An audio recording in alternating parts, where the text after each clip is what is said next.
Hai guys, Assalamualaikum warahmatullahi wabarakatuh. Perkenalkan, namaku Asyifa Ramadanti Ersa, NPM 19250, mahasiswa semester 5, Prodi Ilmu Hukum Fakultas Hukum Universitas Muhammadiyah Sumatera Barat. Oke, hari ini kami akan mempresentasikan materi dari mata kuliah Hukum Lembaga Keuangan dan Bisnis Syariah, yang mana mata kuliah ini dihampu oleh dosen kami yaitu Bapak Mahlil Adriaman SHMH. Oke, langsung saja materi yang pertama akan dibacakan oleh rekan saya Deva Yurita. A few moments later. Assalamualaikum warahmatullahi wabarakatuh. Perkenalkan, nama saya Deva Yurita dengan NPM 19210. Saya akan membahas materi tentang konsep uang. Baiklah, di sini saya akan menjelaskan tentang konsep uang. Uang merupakan objek yang berperan penting dalam perekonomian. Uang merupakan media yang digunakan untuk memperlancar transaksi ekonomi dalam kehidupan manusia. Tanpa adanya uang akan menyulitkan manusia dalam melakukan aktivitas transaksi sehari-hari, sehingga peran uang dalam suatu perekonomian dapat diibaratkan sebagai aliran darah dalam tubuh, yang tanpanya aktivitas ekonomi dapat sangat terhambat bahkan terhenti. Secara umum, ekonomi membagi fungsi uang ke dalam 4 fungsi. Yang pertama sebagai alat tukar, yang kedua sebagai unit penghitung, yang ketiga sebagai alat penyimpan nilai daya atau beli, dan sebagai standar pembayaran yang tertangguhkan. Uang sebagai alat tukar yaitu uang berfungsi sebagai alat mediasi pertukaran antara satu pihak dengan pihak lainnya, sehingga manusia tidak harus menggunakan sistem barter dalam pertukaran barang atau jasa. Sebagai unit penghitung, uang berfungsi untuk menjadi standar penilaian moneter terhadap barang atau jasa. Sedangkan sebagai alat penyimpanan nilai atau daya beli, uang berfungsi sebagai media untuk menyimpan nilai kekayaan yang diperoleh manusia dalam aktivitas ekonomi sehari-hari. Terakhir, sebagai standar pembayaran yang tertangguhkan, uang berfungsi sebagai patokan nilai pada transaksi-transaksi yang waktunya tertangguhkan. Dalam ekonomi Islam, uang memiliki fungsi utama sebagai alat tukar dan alat satuan hitung. Meskipun pada prakteknya tetap diperbolehkan untuk menggunakan uang sebagai penyimpan nilai dan standar pembayaran yang ditangguhkan, selama tetap menganggap uang hanya sebatas alat tukar, bukan komoditas yang diperdagangkan. Ekonomi Islam berbeda dengan ekonomi konvensional dalam memandang istilah uang dan kapital. Dalam pandangan ekonomi konvensional, istilah uang dan kapital seringkali digunakan secara sama. Sebab dalam ekonomi konvensional uang identik dengan kapital, sedangkan ekonomi Islam membedakan secara tegas antara uang dan kapital. Konsekuensi dari pembedaan ini secara lebih jauh kemudian dapat dibedakan uang sebagai barang publik dan kapital sebagai barang privat. Selain itu, uang merupakan sesuatu yang bersifat flow konsep, sedangkan kapital bersifat stock konsep. Sehingga dalam ekonomi Islam, uang harus mengalir dan beredar di masyarakat atau tidak boleh diendapan atau ditimbun. Konsekuensi lainnya dari adanya pemisahan antara konsep uang dan kapital adalah uang tidak dapat menjadi sumber pendapatan sebelum dibelanjakan untuk keperluan yang produktif. Sehingga untuk mendapatkan hasil, seseorang yang memiliki uang harus menukarnya dengan kapital dan barang-barang sehingga menjadi barang privat yang produktif, menghasilkan pendapatan. Hal ini juga berkaitan dengan larangan riba dalam Islam, di mana seseorang muslim dilarang untuk mendapatkan keuntungan dari uang yang dipinjamkan kepada pihak lain.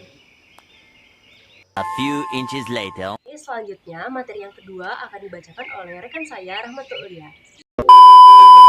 Perkenalkan, saya Rahmatul Ulia, NPM 19219 akan membahas tentang prinsip operasional lembaga syariah. Prinsip operasional lembaga keuangan syariah. Lembaga keuangan syariah pada operasionalnya memiliki prinsip sebagai berikut. Yang pertama, prinsip keadilan, yaitu berbagi untung atas dasar penjualan real yang disesuaikan dengan kontribusi dan risiko masing-masing pihak. Yang kedua, prinsip kemitraan, yaitu posisi nasabah penyimpan dana, pengguna dana, dan lembaga keuangan sejajar dengan mitra usaha yang saling sinergi dengan tujuan untuk memperoleh keuntungan. Yang ketiga, prinsip transparansi, yaitu prinsip yang menekankan bahwa lembaga keuangan syariah selalu memberikan pelaporan keuangan secara terbuka dan secara berkesinambungan agar nasabah penyimpan dana atau investor dapat memantau dan mengetahui kondisi perihal dananya. Yang keempat, prinsip universal, yaitu prinsip yang tidak membeda-bedakan agama, ras, suku, dan golongan dalam masyarakat. Hal ini disesuaikan dengan prinsip dalam agama Islam sebagai rahmatan lil alamin. One eternity later. Selanjutnya, materi yang ketiga akan disampaikan oleh rekan saya yaitu Lili. Perkenalkan, nama saya Yildiz Ridwaini, NPM 19114. Baiklah, selanjutnya saya akan memaparkan materi tentang struktur lembaga keuangan syariah. Struktur lembaga keuangan syariah di Indonesia terdiri dari dua lembaga, yaitu lembaga keuangan bank dan lembaga keuangan non-bank. Pertama, lembaga keuangan bank. Lembaga keuangan bank merupakan lembaga yang memberikan jasa keuangan yang paling lengkap. Usaha keuangan yang dilakukan di samping menyalurkan dana atau memberikan pembiayaan atau kredit, juga melakukan usaha untuk menghimpun dana dari masyarakat luas dalam bentuk simpanan. Lembaga keuangan bank terdiri dari bank umum syariah, bank pembiayaan rakyat syariah, dan unit usaha syariah. Upaya pengembangan perbankan syariah di Indonesia didukung secara intensif oleh 3 lembaga, yaitu BI, DSN MUI, dan Komite Akuntansi Syariah Ikatan Akuntan Indonesia atau disebut dengan KAS IAI. Kedua, lembaga keuangan non-bank. Lembaga keuangan non-bank merupakan lembaga keuangan yang lebih banyak jenisnya dari lembaga keuangan bank. Masing-masing lembaga keuangan non-bank mempunyai ciri-ciri usahanya sendiri. Sedangkan lembaga keuangan non-bank terdiri dari pasar modal syariah, pasar uang syariah, perusahaan asuransi syariah, dana pensiun syariah, perusahaan modal ventura syariah, lembaga pembiayaan syariah, perusahaan pegadaian syariah, dan lembaga keuangan syariah mikro.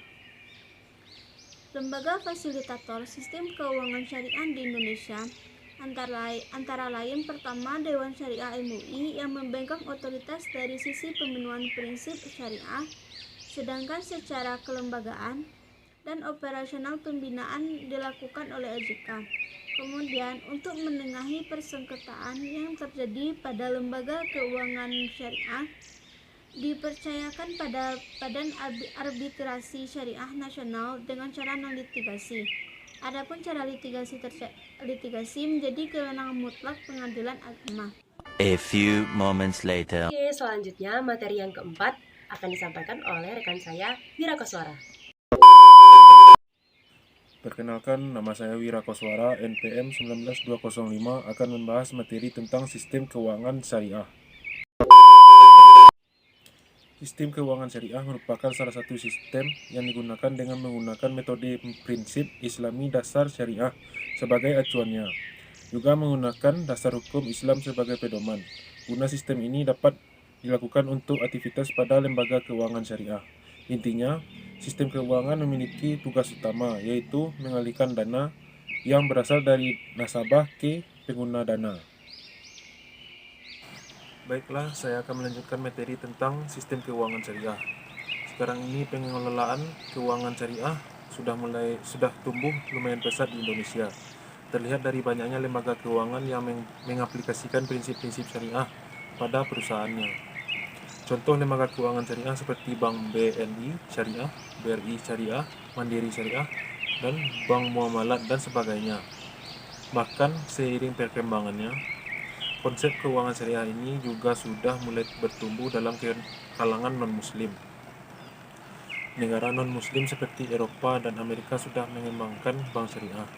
Pengelolaan yang diterapkan oleh keuangan syariah harus berdasarkan pada prinsip-prinsip syariah Islam, yaitu satu, mengharapkan ridho Allah SWT, tujuan yang dicapai berdasarkan atas petunjuk Allah SWT dan hadis Nabi Muhammad SAW terbebas dari bunga. Yang kedua, bunga atau riba sangat dilarang dan haram hukumnya dalam Al-Quran. Yang ketiga, menerapkan prinsip bagi hasil atau sharing. Yang keempat, sektor yang dibiayai halal hukumnya. Yang kelima, tidak ada investasi haram. Demikianlah, saya kembalikan kepada moderator. A few inches later.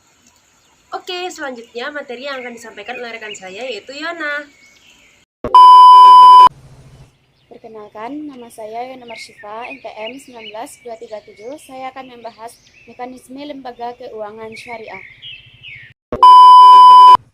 Baiklah, saya akan membahas materi selanjutnya yaitu mekanisme lembaga keuangan syariah.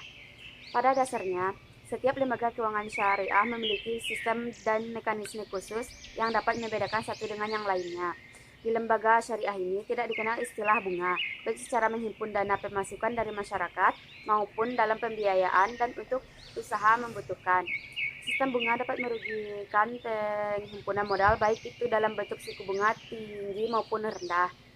Suku bunga tinggi dapat menghambat suatu perusahaan dalam investasi maupun formasi modal. Hal ini pada akhirnya akan menimbulkan penurunan produktivitas dan laju pertumbuhan yang rendah. Suku bunga yang rendah bisa saja menimbulkan ketidakkerataan kekayaan pada para penabung. Hal ini dapat berimbas pada rasio tabungan kotor, juga merangsang pengeluaran secara konsumtif yang dapat menimbulkan tekanan inflasioner. 2 hours later. Oke, selanjutnya kesimpulan dari materi kami yang akan disampaikan oleh Aura. Baik, Assalamualaikum warahmatullahi wabarakatuh. Kenalkan, nama saya Aura Sofani dengan NPM 19212. Di sini saya akan menjelaskan kesimpulan dari berbagai materi yang telah dijabarkan oleh teman-teman saya pada waktu-waktu sebelumnya. Baik, langsung saja. Lembaga keuangan merupakan unit badan usaha yang kekayaan utamanya dalam bentuk aset atau tagihan, yang mana berkaitan dengan simpan pinjam atau kredit dalam ekonomi modern. Nah, peran lembaga keuangan sendiri sangat dibutuhkan dalam perkembangannya, misalnya sebagai media antara si pembutuh dana dengan si pemilik dana. Dalam hal ini, adapun lembaga keuangan yang sistemnya berhubungan dengan penyimpanan dana atau tabungan, yaitu salah satunya adalah perbankan syariah. Perbankan syariah adalah sistem perbankan yang menerapkan prinsip bagi hasil yang saling menguntungkan bagi nasabah maupun bank itu sendiri, dengan menerapkan sistem-sistem atau berlandaskan pada syariat Islam atau hukum Islam, dengan mengedepankan kejujuran, keadilan, dan juga nilai-nilai yang diajarkan di dalam agama Islam, yang mana nantinya akan sangat bermanfaat bagi umat Islam maupun semua kalangan yang mempercayai perbankan syariah sebagai jasa penyimpan dana mereka itu. Mungkin itu saja yang dapat saya simpulkan. Terlebih kurangnya mohon maaf. Saya kembalikan ke moderator. 2 hours later. Oke guys, itulah hasil presentasi dari kelompok ini. Terima kasih telah menonton sampai akhir. Jangan lupa like, komen, dan subscribe.